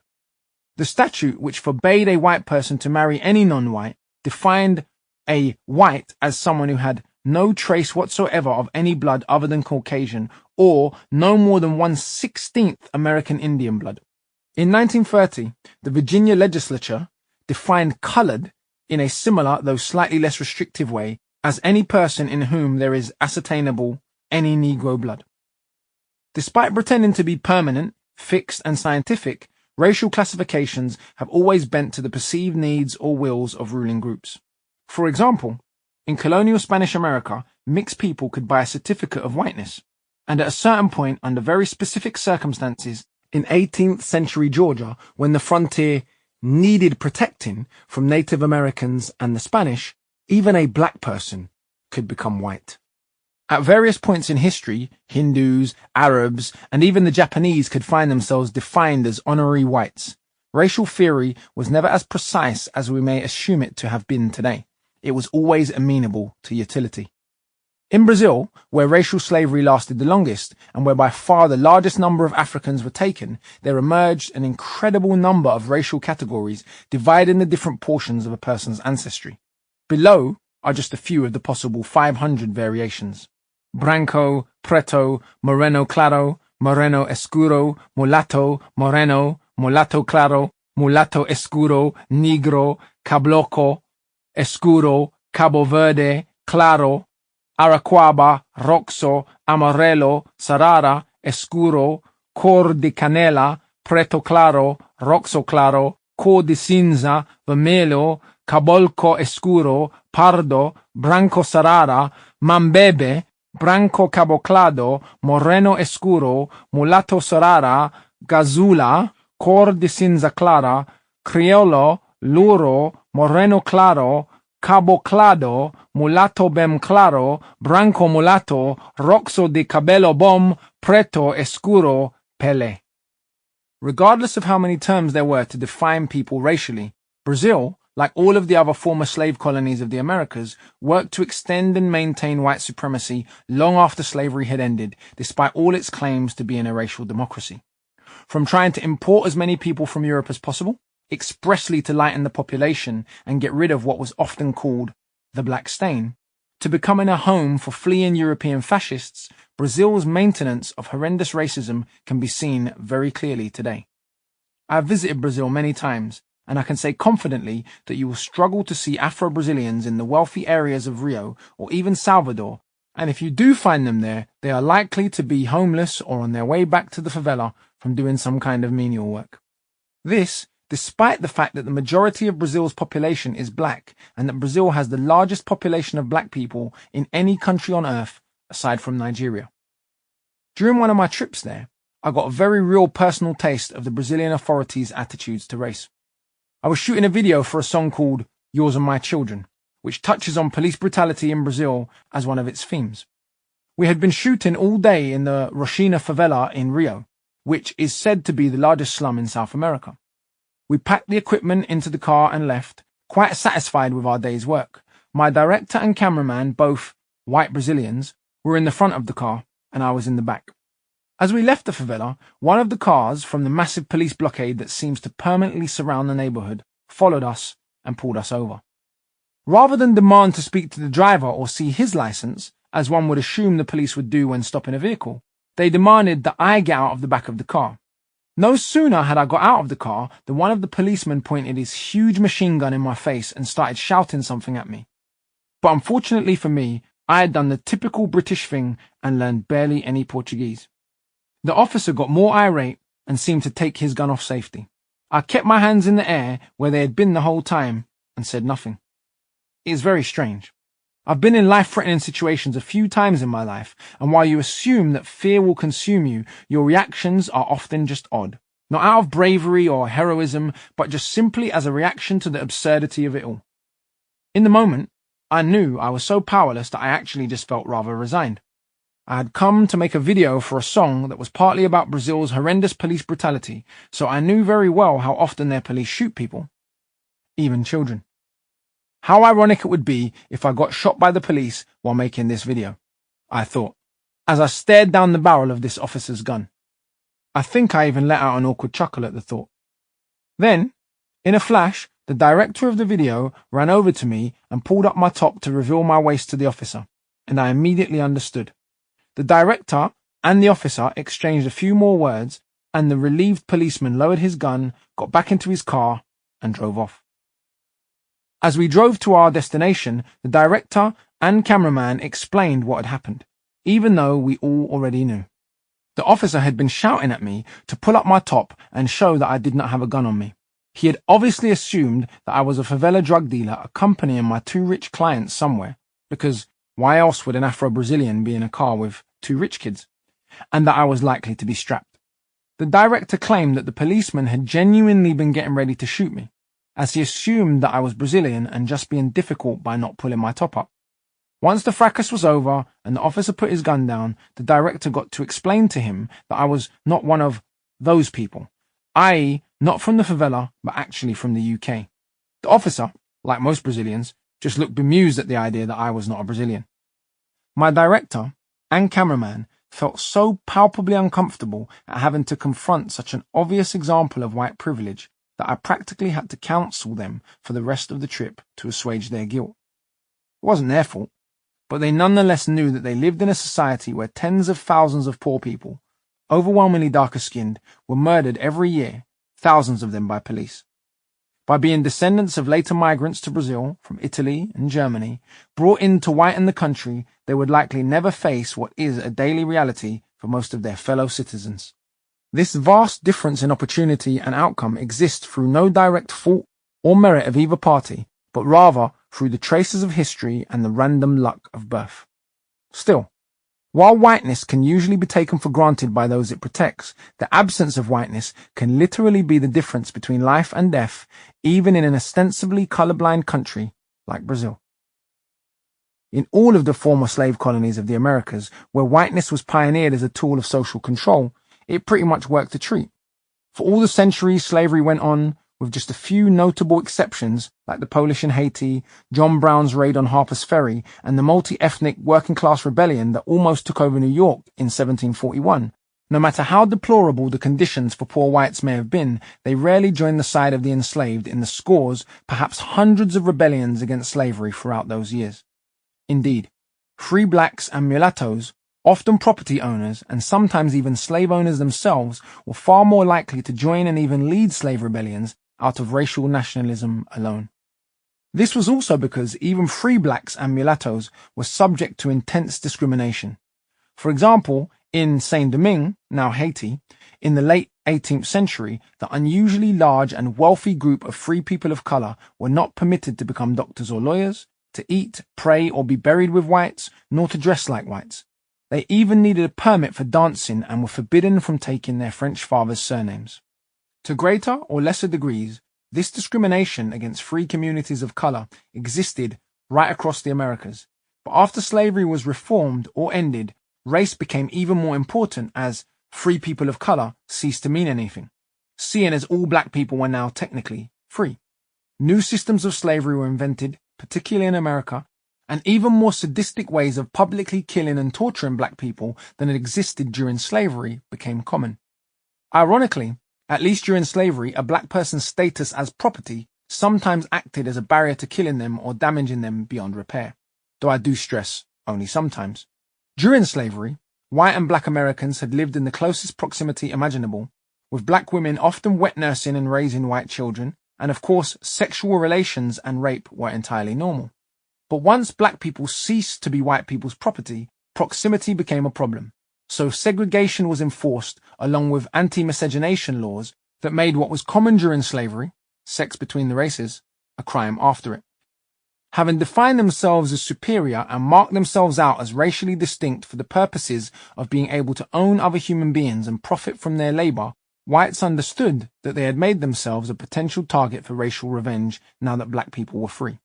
The entire history of the USA since 1865, particularly in the southern states, has been indelibly shaped by this fear.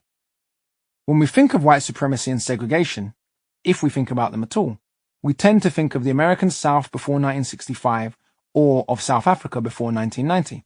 But virtually all European colonies were ruled by white supremacist legislation of one form or another, though to massively varying degrees.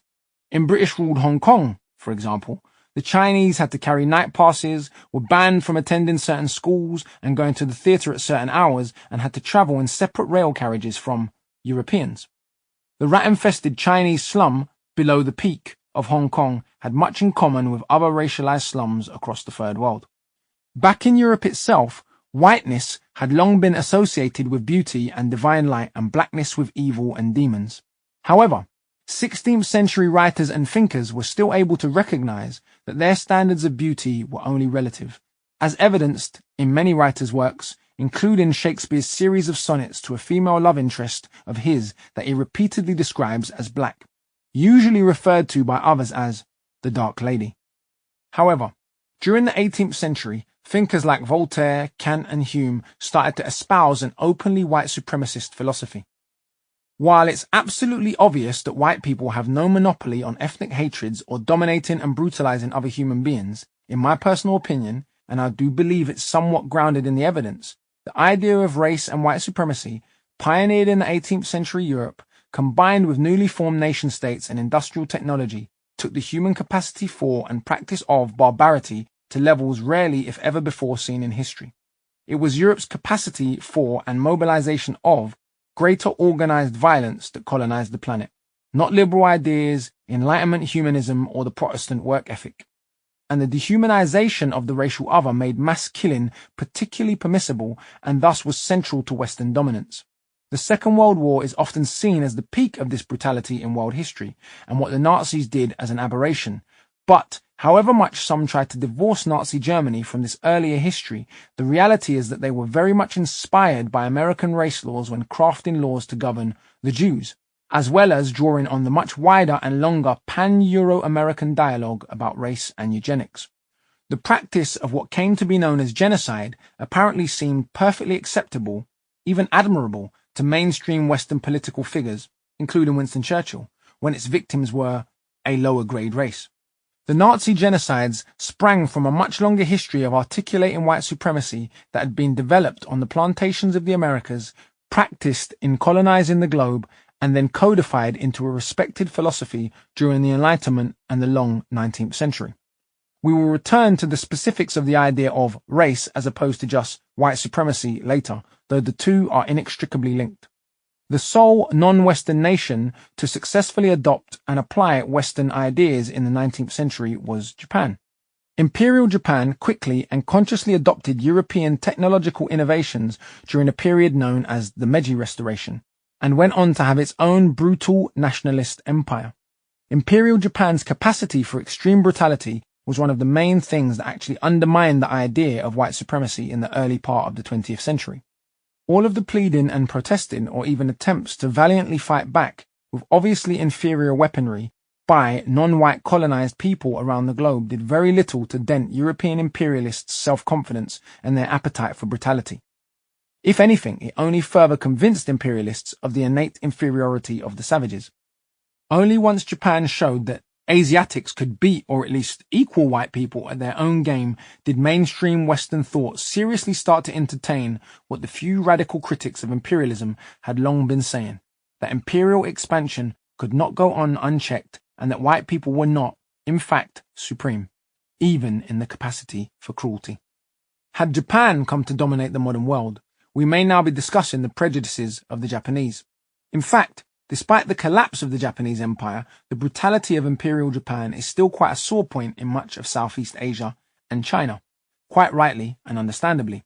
I'm sure the same Brits that think critics of the British Empire should just get over it would not think or say the same when talking to a Korean or Filipino about being occupied, enslaved, and tortured by the Japanese. Though I'm not entirely convinced they'd feel much empathy either. Revealingly, even the Daily Mail turned into a left-wing snowflake that bemoaned Japan's refusal to apologize for the brutality they inflicted on Brits during the Battle of Hong Kong when remembering the 75th anniversary of the British defeat there. But while white people have no monopoly on oppression and hierarchies run by people other than whites may well share many of the same features, it does not change the fact that whiteness from its very inception in the slave colonies of the New World was a supremacist identity, an identity aggressively predicated on what it is not. Thus, whiteness has always functioned as a tool of domination. As Charles Mills puts it, whiteness is a phenomenon unthinkable in a context where white does not equal power at some structural level. The concept of whiteness goes hand in hand with the concept of white supremacy. Hence why the progress against white supremacy that has been made so far feels, to some white people, like an attack on their identity. This is obviously not white genocide. In fact, if white people were experiencing anything remotely resembling a genocide, white nationalists would not throw the term around so lightly. But when a given group is used to having all of the political power and virtually unlimited privilege to define and name the world, any power sharing, any obligation to hear the opinions of formerly subject races who would have once been called uppity niggers and lynched accordingly can feel like oppression. However, while whiteness seeks to create a monolith, in that it aims to mask significant class oppression and ethnic conflict between people who are all supposedly white, people racialized as white are obviously not a monolith. And intra-European ethnic, class and national conflicts may well again override any fragile sense of white unity, as they have so many times before in history. Many of the most celebrated intellectual icons of the last few centuries, from Jefferson, Roosevelt and Wilson to Lincoln, Kant, Hume, Churchill, Hugo, Hegel and many more otherwise intelligent and in some cases very brilliant people, openly espouse their belief in innate white supremacy. So it's rather odd that we are so squeamish about the phrase now. Even stranger that we are trained to think of white supremacy as the invention of some supposedly obscure hooded lunatics in the American South. This belies reality, first in that the KKK at their height had many millions of members, and second because, as shown above, white supremacy was a mainstream and openly espoused legal, political and moral imperative until the latter half of the 20th century, so hardly ancient or remote history. The picture is nevertheless complicated in Britain, at home, if not in its former empire, and might provide some of the reasons why white people here sometimes find terms like white supremacy and white privilege either inapplicable to Britain or hard to understand. First, Britain never practiced open white supremacy on domestic soil as it did in the colonies. So those of us who hail from the colonies have a different understanding of British racial governance even if we were born here. Second, the most deprived and violent regions of Britain remain areas that are almost exclusively white, such as the rough parts of Glasgow, Belfast and North East England, a subject to which we will return later. Can the white people who burned to death in Grenfell Tower along with the ethnics, or were crushed to death at Hillsborough and then demonized in the press as thieves, or the dead at Aberfan be said to have had white privilege? I can totally see why this might at first seem absurd to some people, especially in relation to Kensington and Chelsea, where the working class Muslim population in the north of the borough, so visible during the Grenfell fire, contrasts sharply with another large population of Muslims in the south of the borough who hail from the Gulf states and are rich enough for the paupers to know not to aim their hatred of Muslims at them as they drive up Kensington High Street in their Louis Vuitton patterned Lamborghinis. Class affects everything, even racism, but in complex ways, and a phrase like white privilege is not an absolute but a trend, a verifiable factor in human history produced by the philosophy and practice of institutionalized white supremacy. The idea that millions of white people still being relatively poor somehow proves that white privilege does not exist is such a juvenile and historically illiterate argument, I'm surprised it's taken at all seriously. There were poor whites in the Jim Crow South, apartheid South Africa, and the slave colonies of the Caribbean. Yet, no one would be silly enough, with the benefit of historical distance, to claim that white privilege did not exist back then. But, at the time, poor whites in Saint-Domingue, for example, felt and claimed to be oppressed because they were too poor to own slaves. The practice of legally privileging all people racialized as white literally came about so ruling groups could buy the racial loyalty of poor whites, not to entirely eradicate their poverty. Thus, you will hear people talk about the white working class in Britain as if whiteness infers indigeneity, even though most immigrants to Britain, even before we joined the EU, have been white people. This is why, in spite of all the sufferings of poor people in Britain, there was a Keep Britain White campaign and not a Keep Britain Celtic, Norman and Saxon one. These people understood very well what whiteness meant to them emotionally and psychologically, even if its material benefits were meagre. The mental and emotional benefits of whiteness are why my granddad, working class, a soldier who had been tortured in battle, an uneducated alcoholic with few serious accomplishments to speak of, could still say, "Well, at least I'm not a nigger," as frequently as he did. What did my grandfather understand about whiteness that so many pretend they cannot? And it's also why, though my mum was far from rich and had a great many sufferings of her own to speak of, she still shared a degree of racial discomfort when faced by